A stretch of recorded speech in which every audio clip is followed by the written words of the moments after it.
Hi guys, James at RampantLionReviews again for you today with another beer review. For this one we are going to cross the water to Denmark once again, and we're going to revisit one of my favourite breweries that I've discovered since I moved here to Sweden. So we're going to go to Amager Bryghus and have a taste of one of their collaboration series beers, and this one is done with Arizona Wildernes from America, as you may have guessed, from Arizona. But this beer is an oatmeal IPA and it's called Arizona Beast. It weighs in at 7%, and interestingly this beer has a hop that I've never encountered before as far as I can remember, and that one is the Polaris hop. It's supposed to be quite a kind of noble floral aromatic hop, but I read that it does have some minty flavours as well, so should be quite an interesting one for us to try this. These collaboration series beers that Amager do are really awesome. The ones I've reviewed for you before, the Arctic Sunstone, the Building Bridges, they've all been pretty special, so I'm really interested to see what this one's all about, so I hope you guys enjoy the review. But anyway, as is usual with my beer reviews then, I'll tell you a little bit about the breweries involved here. If you do want to get straight to the tasting, just fast forward.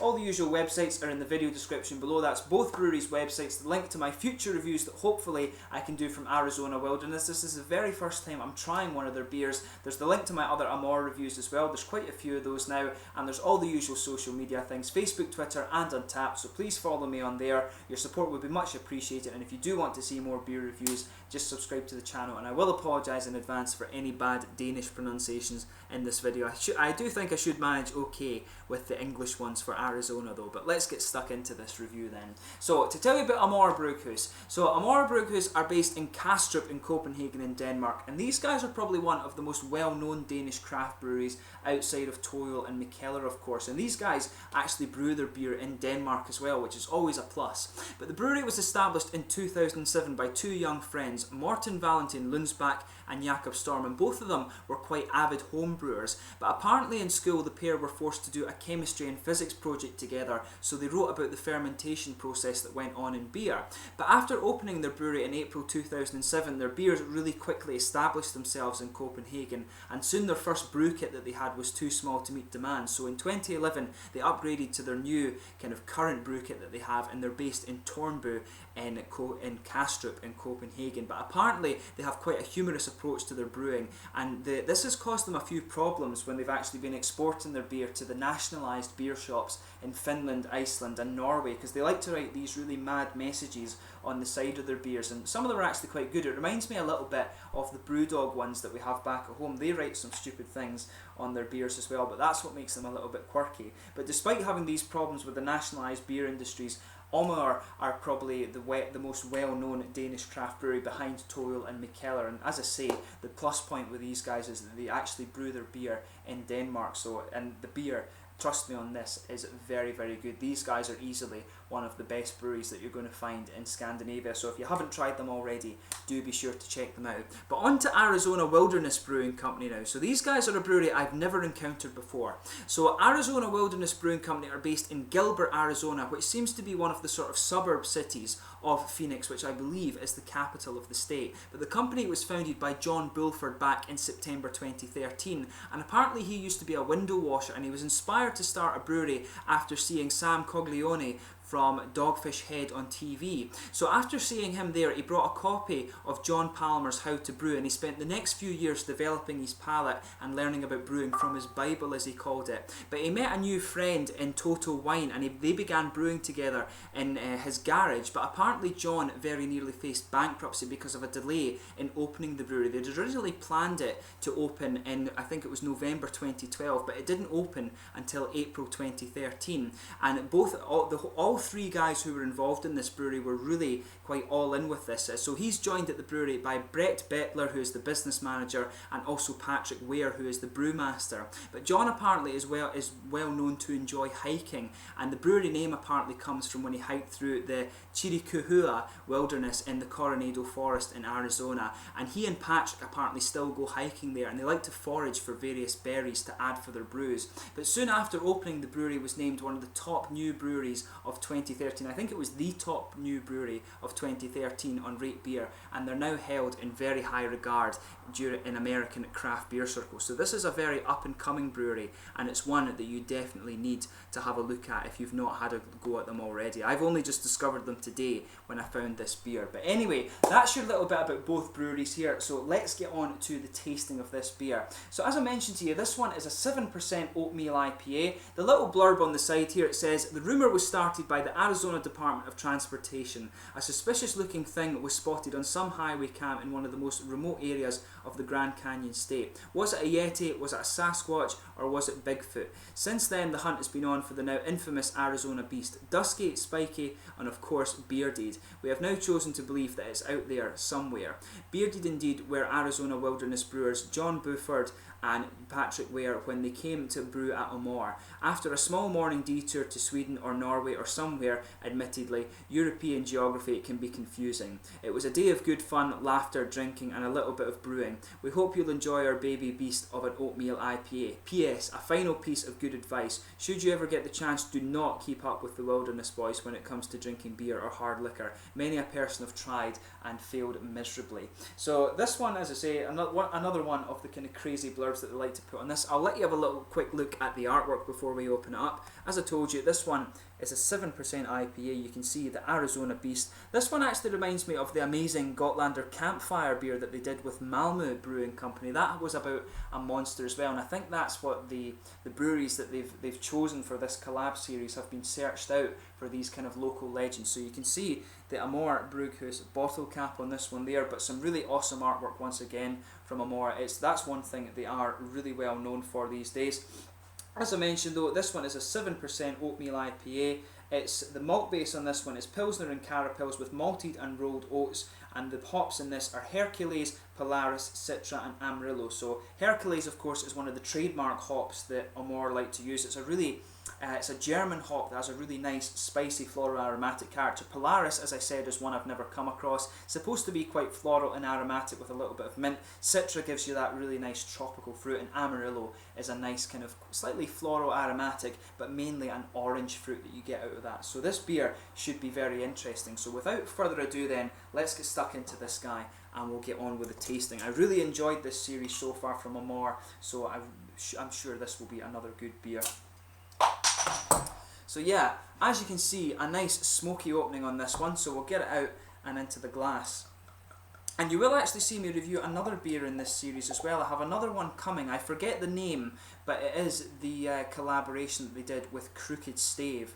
So you can look forward to that beer review. But the other ones I've done, amazing Gotlander Campfire beer, Building Bridges, Arctic Sunstone, they've all been really, really good beers. So I'm very interested to see what this guy is all about. But as you can see, this one is poured a really kind of bright pale golden straw colour. It actually looks almost just like a lager beer, or probably more like a German Helles to be honest. It looks very nice. There's a solid finger of a frothy white head on this one, some big bubbles sticking towards the side of the glass, but quite a few little ones just going up towards the bottom of that head there. It looks very, very nice, and you can see it is very bright. If I shine that up to the light, it's definitely a yellow one, and there's actually quite a few little bits of sediment floating around in this one. It's very, very small particles, but you can definitely see them there. If I put my fingers behind this beer, you can see there is transparency there, but it's mainly quite opaque. So let's have a look at the aroma of this one and see how we get on. So you can really smell the Citra and the Amarillo in this one. Those hops are really sticking out of this. So you've got a nice orangey citrus, as you would expect from the Amarillo hop, of course. When you sugar it up, you start to get more of the malt out. You can smell the nice bready and cereal character, the kind of almost oatmeal-y. It has that kind of darker cereal character too, which is quite nice. You can also smell the more tropical fruits as well. To me, just on the basis of the nose, this beer comes across as more of a pale ale than an IPA, but I'm sure it will have plenty of hops in the actual taste. But to me, it smells a bit lighter, more like a kind of APA than an IPA, if that makes sense. But you've got some nice tropical fruit in there. There's a little bit of grapefruit and passion fruit, but for me, this one's more about the more kind of juicy tropical fruit. So you've got some mangoes, maybe, I think it's more peachy coming out of this actually. But of course, like I say, that is the property of the Citra hop. The Citra gives you these really nice, juicy, hoppy characters, and you can really smell that in this one. There's a good kind of floral aromaticity to this, but it's actually quite mild. Normally, when you have the Hercules hop, you get this really big floral aromatic character, but this one's actually coming across as a bit more grassy. And you can smell a bit of unusual character in there, or unusual to me I'm saying. I've never encountered the Polaris hop before. As I said, you're supposed to get quite a smooth floral aromaticity from this, but it's meant to have a little bit of a minty aroma, I heard. I went and researched this hop, of course, before I started doing this video for you, because I was very curious when I saw the name. But there's a definite kind of unusual character to the sort of floral aromatic and grassy character in this one. But it does lean, the floral aromaticity definitely leans to that more light, grassy character that you would expect of the beer. A little bit of earthy character, I would say, as well, but that goes well with the malt base in this. You can smell the kind of sweet, biscuity syrup in this beer, but there's a nice, almost rye breadish character to this. It smells like a kind of good mix of biscuity and rye character. It's very, very nicely done, actually. I have to admit, it smells really good. It's not the most pungent aroma that I've had from an Amager beer. It smells quite like a pale ale, this one. It reminds me a little bit of the Arctic Sunstone, actually. But this one is supposed to be an IPA, but with it being an oatmeal IPA, as you would expect, there's a bit less hop and a bit more malt, so it should be a very nice beer. I'm sure it will be. Let's get stuck into this guy then. This is the Arizona Beast, a collaboration beer between Arizona Wildernes Brewing Company from near Phoenix in Arizona and Amager Bryghus, one of my favourite breweries from Copenhagen in Denmark. Skål!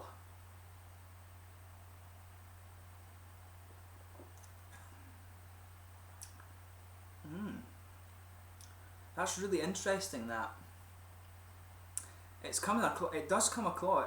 The aroma on this is very fruity, but on first taste, it comes across as more of a floral aromatic beer, and you can really get the cereally characters coming out of this one, actually.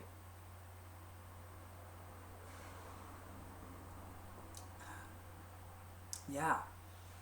So as I always say with these beers, sugar it around your palate a bit and let your whole mouth adjust to this beer. This is really nicely done, actually.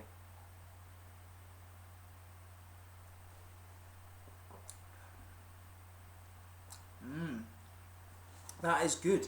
There's quite a bit of stuff going on in here. So, as you would expect with it being an oatmeal IPA, the middle of your palate is blanketed with a lot of these malty characters. The malt in this one is quite prominent. You've got a good bit of malty, kind of cereal, dry character in this beer, and that just lingers there, and it actually mixes quite well with this floral aromaticity that's going on. The Hercules in this actually is coming out quite a lot, and the Polaris I think is there too, because it doesn't, from my experience, Hercules, as I said, is one of the trademark hops that you'll get from Amager, and this one just has something different to the aromatic taste, and it's actually got a very, that minty character that I read you can get from this beer, you can actually detect it. It comes out just more towards the front of the tongue there. You can just taste this almost little minty character from the kind of the floral aromaticity in this beer. It just gives you a little, almost like you've eaten chewing gum, you've chewed on chewing gum maybe about an hour ago or something.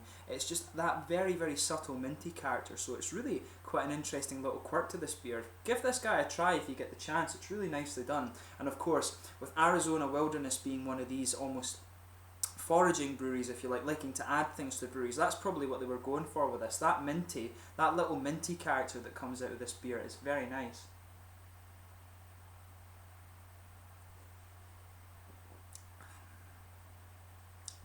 It's definitely there. It really is. I'm convinced with that.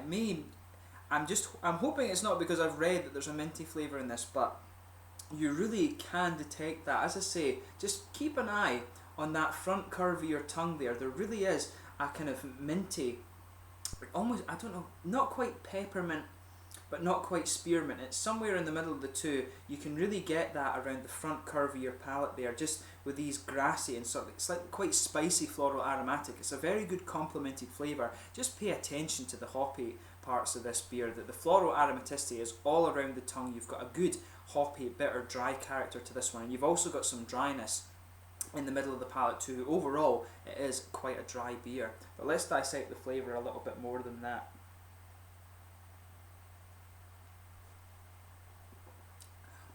Yeah, so once your palate adjusts to the beer a little bit more, that malt base starts to have a bit more complexity to it. There's a nice smooth bready character, like I was saying, but on top of that you have that kind of oatmeal-y, that oaty flavour is sitting there. Those kind of almost toasted oats give a good bit of dryness to the mouthfeel, but you've got some nice sweet biscuity, that kind of slightly caramelly but biscuity syrup flavour that's coming out of this beer. Very, very nicely done, I have to say.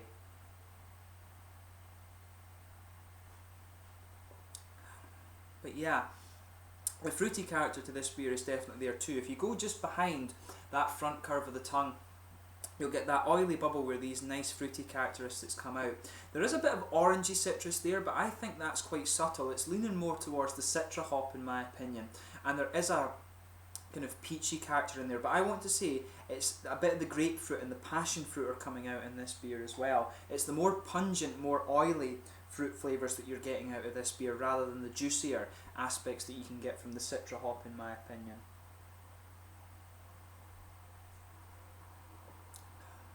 Yeah, I'll stick with that. The passion fruit and the grapefruit are coming out. There's a little bit of the peachy character, but you're not really getting much more than that from the citra.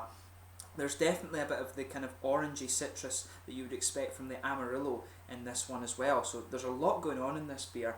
If you go to the back corners of the palate as well, there's a little bit of earthy character. As I said, the Hercules and the Polaris are German hops. The Polaris, incidentally, was bred in Hull. I'm not sure if that was Hull in England, but it said it was bred in Hull by a hop research institute in 2012.